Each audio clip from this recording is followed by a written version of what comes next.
Это наша уфимская, башкортостанская Матрона Московская, что ли так можно сказать, если допросить меня Господь за такое сравнение. Схемонахиня Рафаила Астахова.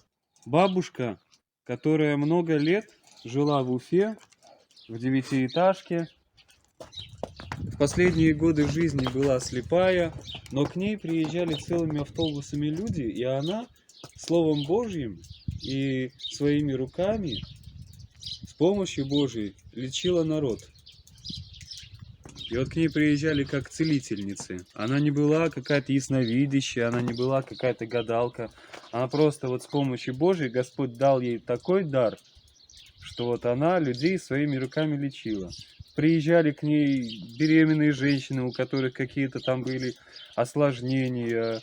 И она раз руками что-то вот поделает, потрогает, животик погладит, и как написано вот в одной книге, там ребенок вставал или садился на место, там что-то вот так, то есть такие вот какие-то. И вот здесь вот ящичек стоит в уголке, туда люди до сих пор приезжают и бросают записки с просьбой помолиться. Вот, пишут: матушка Рафаила, помолитесь о нас. И вот она жила в Уфе, а потом переехала в монастырь, приняла монашество. И здесь уже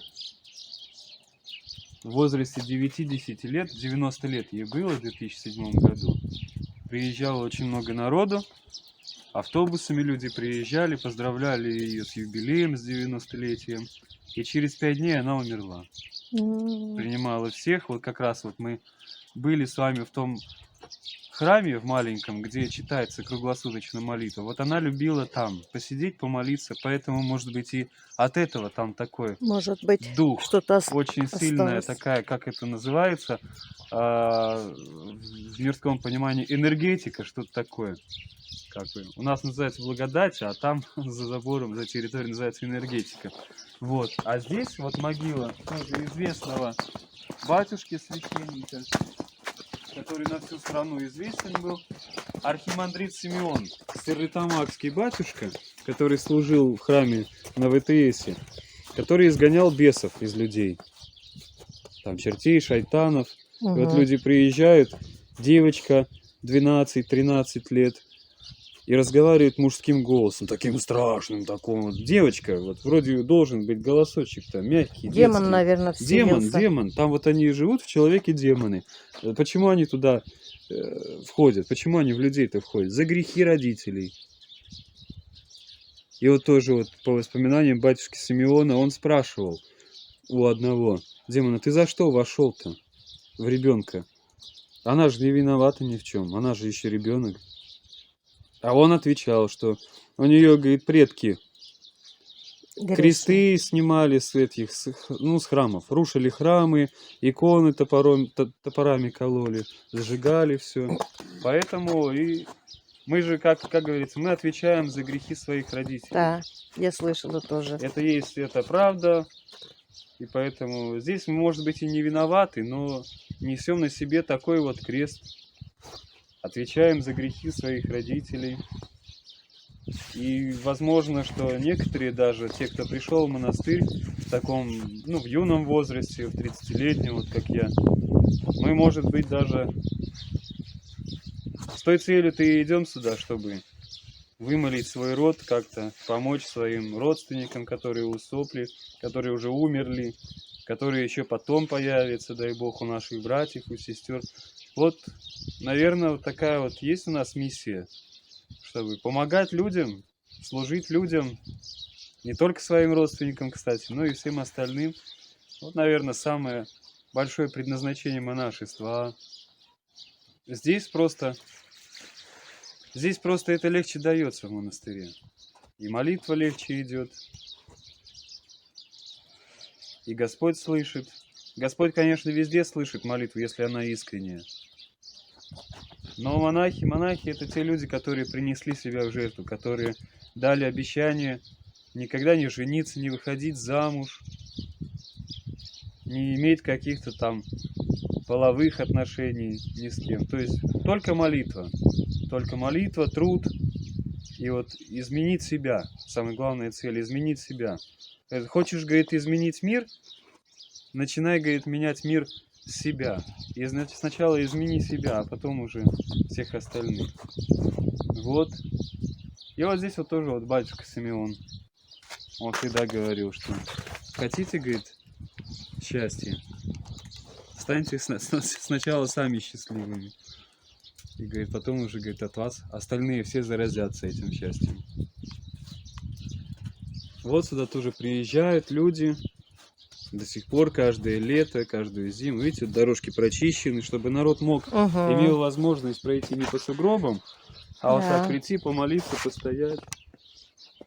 Тоже очень много исцелений здесь происходит летом. Приезжают люди.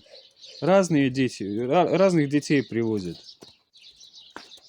И вот дети здесь побегают, вот по этой гранитной плите, походят, и через некоторое время становятся здоровыми. Уже по молитвам батюшки Симеона, который у Господа там. Вот.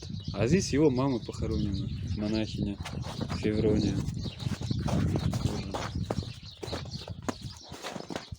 Монахиня, которая несла свой духовный подвиг, молитвенный здесь, в монастыре.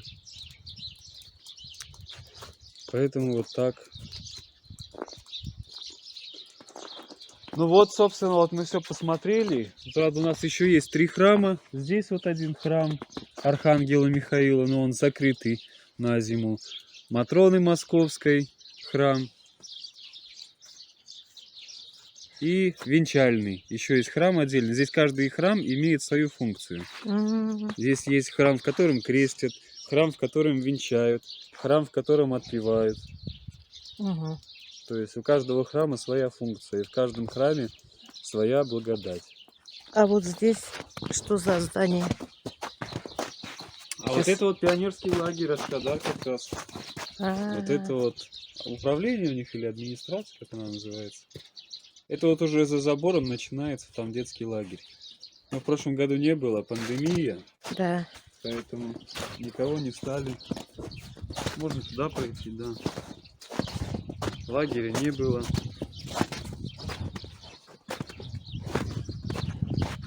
У меня мальчишки тоже не смогли в прошлом году в лагерь поехать. А то каждый год ездят. Да. И вот каждый год здесь же дети же приезжают со всего района, и не только с района, с нашего, но и из других районов. И здесь вот мы летом боремся с ними, потому что у них дискотека, танцы, шманцы, нарушают обниманцы. тишину. И вот они начинают здесь скакать, перелазить через забор и воровать яблоки. Но мы же понимаем, что это дети. Конечно, не ругаемся. Еще наоборот, даже им эти яблоки приносим через забор, да? Вот, а дискотека у них здесь, да, у них постоянно здесь дискотека. Летом танцуют. Вечером у нас идет молитва, а здесь дискотека. Тоже такой контраст. Тоже мешает, да. Вот такое вот нам испытание, чтобы смириться с этим явлением, не обижаться ни на кого, не злиться. Вот Господь нам так и дает такой труд. Скажет, хотите молиться в тишине? Вот попробуйте, помолитесь вы, когда вот музыка играет такая. И вот мы уже через себя переступаешь, не обращаешь внимания. Потому что дети все растут, всем надо расти. Дискотека. Кто из нас не был молодым? Да. И вот она ходила, молилась и ископала там источник. Сейчас, к которому приезжают все, собирают, набирают воду большими объемами, емкостями, увозят домой, пьют эту воду. А потом все равно же каждая скважина, каждый колодец должны сдавать воду на анализ, на апробацию, там какие. Можно ее пить кипяченую или не кипяченую. Или... И вот эту воду тоже брали, забирали в Роспотребнадзор. И потом выяснилось, что в ней очень много серебра. И эта вода очень схожа по своему химическому составу с водой, которая находится в утробе матери, когда ребенок находится, то есть в этих водах. То есть очень такая целебная, питательная вода. И вот люди приезжают, и вот отсюда на День Святого Духа, на День Святой Троицы идет большой крестный ход с мощами за Симы, туда, через деревню. 2 километра. Мгм. Отсюда 2 километра. Собирается 2-3 тысячи человек. Каждое лето. Вот в прошлом году только не было, потому что этот пресловутый коронавирус. Мгм. Дай бог в этом году. Сейчас вроде все уже на спад идет. Дай бог в этом году соберемся все здесь, как обычно. А дальше вот у вас за храмами там уже пасека, большая пасека со множеством ульев. Скотный двор, поле, где мы картошку сажаем. Все у вас есть. Все своими трудами, слава богу. Мгм. Своими трудами, Хорошо. молитвой. Мы зашли в иконную лавку. Столько книг, икон. Это вы откуда приехали? Сербаши? Знаете, я всегда английский класс. Что-то в деревне вообще там благовоние масса помазанное. Благовоние.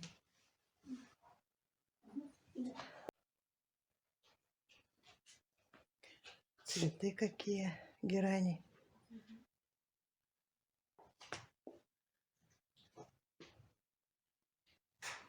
Ну, это разное благовоние, разное запахи. Что делать? Это ограждает тебя. Ограждает это святое освященное, чтобы вокруг тебя, к тебе никто огонь не подходил.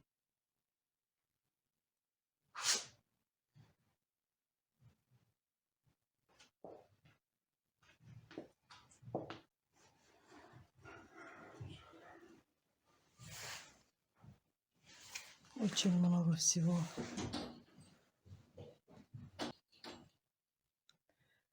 Свечи разные, колечки, крестики.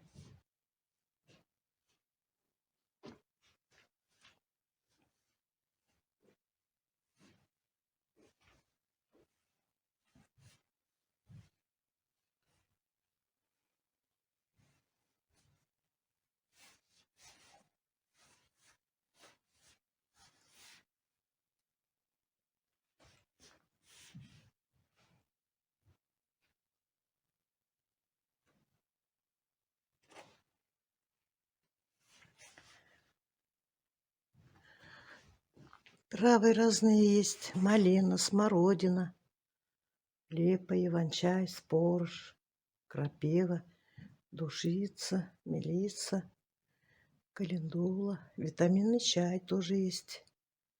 Земляника. Самые нужные травы. И когор есть. Вот. 1 год. Так, это 1500 будет стоить. Так, Год еще. будут молиться, да? Целый год день и ночь будут молиться. Ага. Что еще вам? Еще нам нужны свечи. Поставили свечи Виктору, моему мужу. И попросила одна подписчица. Поставила тоже свечку Григорию. Она подписчица не сможет. Попросила меня. Чтобы все было хорошо. Вот вам счастья вам, здоровья самое главное. Чтобы никакого коронавируса вас не задел коронавирус. Парням тоже расти большими. Родственникам, вон, дочке, зятю, сватьям. Чтобы все у всех было хорошо. Детям, всем, Приезжайте в гости. Приедем. Подписчикам большой привет. Ага. Читаем ваши комментарии иногда тоже. Когда будет Смотрим, время. радуемся. Все уже знакомые. Угу. Все Спасибо знакомы. большое. Так что приезжайте все в гости, ждем. Экскурсию вел нам наш отец Тихон. Всего доброго. Приезжайте в гости. Спасибо. Здесь трапезная. Посмотрите, какая чистота, уют, красиво.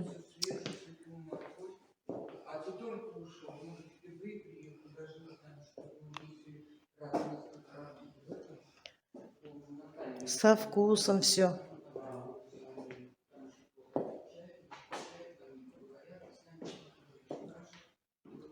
Красота, да? Посмотри, чистота какая. Порядок. В разных кафешках, столовых есть уголовщица. Чистота, порядок.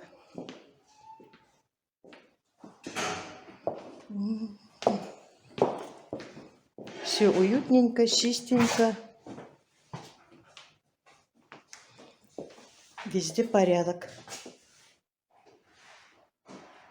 Красота. Да, стараемся. Такой чистоты я не видела еще.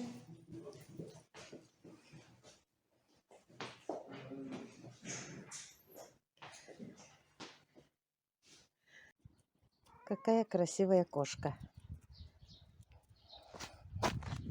Кошек очень много здесь, да? Да, тут 30. О, 30. Ой, каких только нету. Как рысь. Да. Приезжайте в гости. Надо еще приехать туда, как раз к священнику туда. Приезжайте. Ну, А?